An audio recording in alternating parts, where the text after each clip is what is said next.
Stop practicing without a plan. If you don't learn the right basics, your drawings will never improve, no matter how much you try. Today, I'm sharing 5 essential drawing lessons for beginners. Each one builds on the last, and by the final lesson, everything starts to click. So stick around for that one. Let's dive in. Drawing boxes in perspective. One of the fastest ways to improve is by drawing boxes. They're everywhere. Phones, buildings, furniture. So mastering them will sharpen your sense of perspective and help you draw pretty much anything. Start with a T shape to represent the corner of the box. Add lines to the top, bottom and sides. Draw through the box, so use dotted lines to understand its full structure. Use a ruler and check your perspective with a colored pen. Where are you going wrong? Learn from your mistakes. Why it works.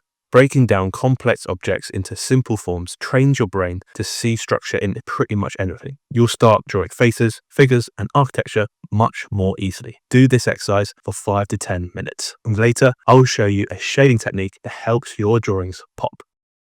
Cross-contour drawing. Imagine putting X-ray goggles on and seeing the curves of an object. This is what cross-contour drawing does. Pick a basic shape and draw lines that follow its form. Try it on boxes, spheres, and organic shapes. Think in 3D. This is a game changer for realistic drawing. Draw your ellipses coming towards the viewer and also at an angle against the viewer. Why it works. It builds your ability to shade and define volume, making your drawings look more solid. Do this exercise for 10 minutes. Stick around because I'll show you a fun way to combine this exercise with hatching for even more depth. Mark making techniques. Strong drawings rely on good mark making. Let's explore different textures and shading styles. Cross hatching. Layer lines in different directions. Tapered strokes. Start with pressure, then fade out. Scribbles. Experiment with light, medium, and dark tones. Why this works. It expands your visual language and makes your art more expressive, helping you shade and render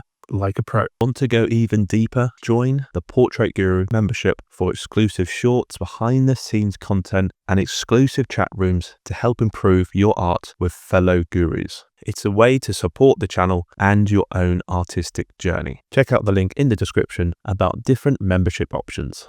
Do this for 3 to 5 minutes. And in a moment, I'll share my go-to shading technique that instantly adds realism. Exercise 4. Drawing with limited tones. Less is more. Limiting yourself to a few values forces smarter choices. So draw a rectangle and divide it into 5 sections. Shade each from darkest to lightest. Use different pencils or pen tips for variation. Why this works? Because understanding values is essential for creating depth, contrast, and focal points. Remember, fewer tones equals stronger drawings. Do this for 5 to 10 minutes. Enjoying these exercises, hit that like button and hit subscribe for even more content in the future. And let me know what you think about this video and these exercises in the comments section below. What's your biggest challenge in drawing?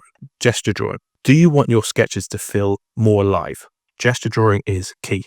Use C, S, and I strokes to capture movement. Focus on flow, not details. Try drawing people, animals, or even objects. Why this works, it forces you to think fast and draw with energy. Don't get so caught up with the details and just think about the flow, the movement, and the energy that the subject provides. Do this for 5 minutes. Try a 30-second, a 1 minute, or 3-minute sketches. Just experiment and have fun. If you enjoyed this video, I recommend you check out this video coming up. Thanks guys, and see you on the next video.